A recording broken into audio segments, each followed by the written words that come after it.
So I'm on the Equation Expert Google form. We did the first and the second problem in class. So now we're on this problem here. There's a population of 200 tigers in a national park.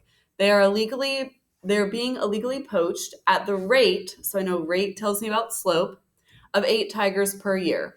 Assume the population is otherwise unchanging. Write a linear model using y equals mx plus b with x and y as your variables and no spaces or commas.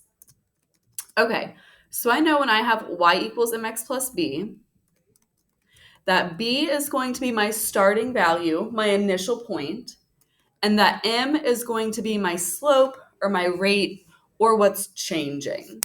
Now, usually with slope, we see the word rate, we'll see the word per, P-E-R, or we'll see like per year, a unit of time comparing something. So in here, I only have two numbers, my starting population of 200 tigers, and poached means killed. So they're being killed at 8 tigers per year. So I see per in a unit of time, I know that has to be my slope. So my starting point is with 200 tigers initially, and then my slope is 8 per year. Now, if I'm thinking about a tiger population, right now I have a graph that's increasing because it's going up from left to right. But if they're being killed, that means the population is getting smaller. It says assume the population is otherwise unchanging because that means we're not thinking about new tigers being born or tigers dying off other ways.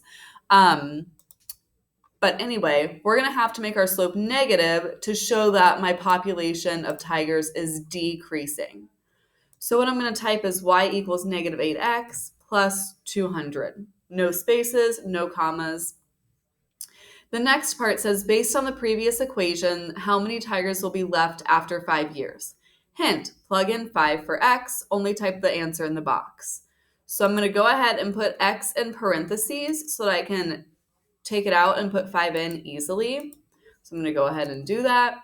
I see that I get 160 tigers will be left, so I'm going to type 160 in the box.